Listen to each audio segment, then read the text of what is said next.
All right, in 1, 2, 3.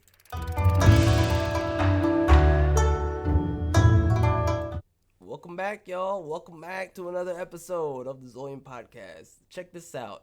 It happened. It finally happened. I talked about this for a long time. I said the money train for a lot of YouTubers was gonna dry up because mega corporations is gonna mega corporations. Now, in my personal opinion, with this whole thing, I mean, it, it was inevitable, but we'll get into it. We'll get into that. We'll get into that in a minute. But first, let's talk about the nitty gritty, okay? YouTube content creators are outraged because of the new profanity guidelines that are wreaking havoc to their paychecks, okay? And I do mean wreaking havoc. I mean, a lot of people are getting rugged right now. Happy 2023. Happy New Year. That's basically what YouTube said. I'm not laughing at them. It's not funny. I'm just laughing at how YouTube decided to start the new year. Hey, Happy New Year. You're broke. It's just not nice. Especially with the economy doing what it's doing. But that's probably part of the reason. A lot of advertisers and a lot of other companies, who are not advertising, they are cutting back on a lot of what they would consider expenditures, right? Things that are, disposable income, things that were expendable on the budget sheet. Okay, now this is talking as a budget analyst. This is definitely on that, on that bucket list, as the kids say. They kick it once it's over. Once the good times are over and it's time to huddle up in the turtle shell, the corporations cut you off, and that's what this is all about. So YouTube has made a drastic change to its advertiser-friendly guidelines, specifically relating to the use of profanity over the years. And I'll just cover what the basics over here are. Over the years, ever since 2017, they did change their ad policies because of certain contents. And really, it's because certain companies, that being Coca-Cola, Dr. Pepper. Why'd I say it like that? Dr. Pepper, Johnson & Johnson, Mars, Adidas, and HP, they were all like, hey, we're offended by the material that's out there. They're not really offended by the material, I'm sure. It's really a way to not spend more money. They can get a better negotiated deal with YouTube. But, they were looking for an out. But, there was a good opportunity there for them. They used it, and they saved a lot of money as a result. So as a result of that, a lot of YouTubers got rugged then too.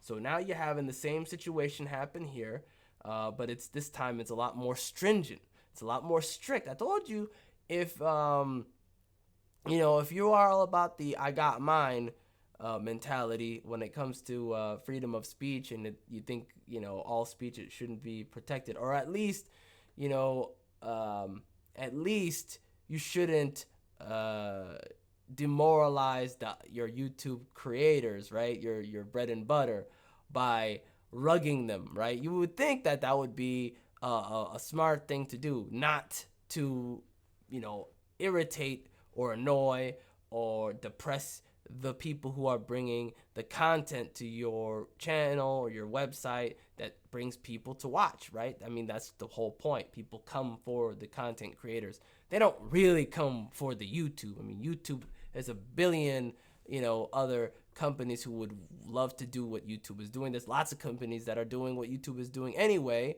but do they have the content creators? Do they have the content support? Not really. It's a little more debatable. Like nobody really can contend with the amount of content that's on YouTube right now, right? It's kind of a monopoly. So that's kind of what's going on right now. And so let's go ahead and kind of get to the nitty gritty here. They're going over the history of what happened in 2017 and how people lost money back then. Here is the part where we want to get to. This guy unfortunately lost a lot of. Unfortunately, this guy Ellis Markey, he lost a lot of money because they demonetized his South Park video, his parody. I was gonna say satire, his satirical South Park parody video. And unfortunately, he almost had 1 million subs for it too, and it was 6 hours. So he probably made some good money in the beginning for it, and he would have made more money but they cut him off right there because of the swear words. I don't know how he's gonna edit that, but good luck. I tried to edit a video once on their little thing when it was already uploaded, and let me tell you something. Just I think it had 10 minutes or 15 minutes, and that took a day for that to update. So who knows what 6 hours is gonna, it's gonna be. Excuse me, I'm not laughing at him. I just find that unfortunate. YouTube profanity policy leaves platform confused. So before the policy changes, people thought, don't say the F word first 30 seconds and you should be, fine. Now this new thing is 8 to 15 seconds, which is just, oh boy. And the gaming monetization is just, it's going to be rough for these guys because apparently profanity does not occur throughout the majority of the video. It should be fine, but it's going to be a lot more ambiguous now. So a lot of people are going to be confused. Like right here, it says these ambiguous guidelines have confused many content creators as they don't have offer a concrete reason for their videos being demonetized. YouTubers are wondering what qualifies as quote majority of their video, and are left uneasy by the use of the word necessarily, as it leaves the door open for YouTube to remove monetization at their discretion. Yeah, that's another part I missed right there. Sorry. Occasional use of profanity, such as in music videos, won't necessarily result in your video being unsuitable for advertising. I would say that's gonna be that's for like them big music videos like what was that Cardi B, when Cardi B is throwing all sorts of words out on the screen. So I mean pre-approved Vivo, right? Viva la Vivo, right? It's gonna be rough for these guys who are like one and done guys trying to get it done and try to get the bread. It's gonna be tough. Like this guy right here, RTG Gaming. RTG Game Crowd says, I'm so sorry to have to keep tweeting this, but overnight six more of my videos, 6 more, oh my god, have now become limited suddenly, including my best of 2020. Oh dude, that's bad. No notification from YouTube at all on all of these. This is genuinely off. This guy's in trouble. And this widespread fear of demonetization isn't misplaced. Several content creators have reported mass demonetization on their channels. Their whole channel? Man, that's not good. From YouTube. These include Moist Critical.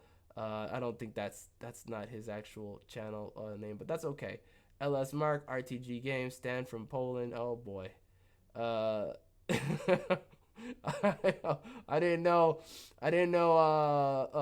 Japanese words count too. That's on a t-shirt. And he's wearing oh, that's not good, dude. That is not good. They're counting the words on the t-shirt in a different language.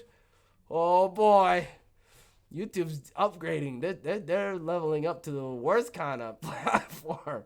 We'll find out. YouTube's new policy applies to the entire content library for each creator. Oh my god. Some creators report that videos from 10 plus years are being demonetized. That's terrible. To extreme profanity, and even private videos are being flagged by the system. Okay, you see that tells me you're just not. You need to fix that. That's for sure needs to be, like, all this needs to be fixed. But private videos, what are you doing? They already privated them. What are you gonna do? You know what I mean? They're not even making money from it anymore. What are you doing? YouTube creators, some of you are losing a lot of money by recent changes regarding profanity. Yes, YouTube is forcing you to keep it clean for the first 8 seconds of your video, or you'll lose all monetization on your videos. I hate how they rolled this out. Yeah, they didn't tell anybody either. They just let it happen. As of writing, YouTube has yet to respond to outrage from creators. It is possible that the platform is seeking advertisers that require a more family-friendly atmosphere and are enacting policies that will allow for that. With the increasing popularity of video sponsorships, creators have strayed away from mid-roll ads, resulting in less profit for the platform. Let me see. Yeah, so basically, it's kind of interesting. A lot of the platform is updating to, in a way, it sounds like they're updating, or rather adjusting to what the people are doing. So the YouTubers are doing video sponsorships. instead of the mid-roll ads that you see all the time. Now I don't see them because I I pay for it. You know what I mean? I pay for the thing. So you know, I don't like ads, so I don't see them.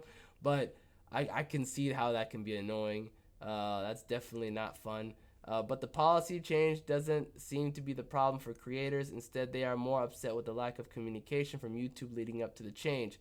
Some YouTubers have stated that the platform informed creators beforehand and allowed them time to make necessary changes to their content, and the backlash could have been much less severe. That's true. Yeah, just at least say something.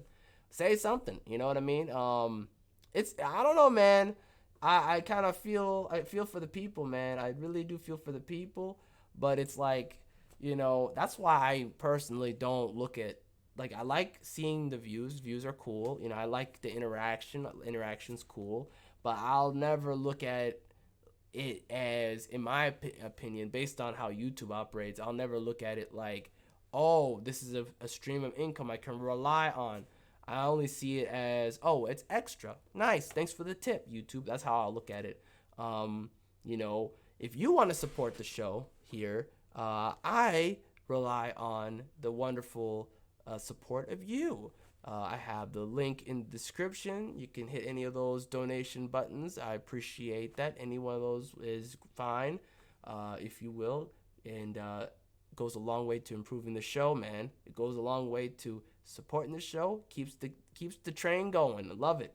And the best part about this whole thing that's going on is it really tells you where the bread is buttered at for YouTube. Like, they don't really see the, you know, they don't really see the people as people. Like, I told you guys this before. These mega corporations, they don't see people as people. You know, you gotta treat them like they treat you, right? You gotta look at them that way. You know, it's a means to an end. And I don't know where it's gonna go from here, but I think the future really is, you know, direct from the consumer support. You know, and it is what it is. You just gotta make content that people want to see, and hope that you get the support that you feel like will keep the channel going. You know, the budget going, whatever.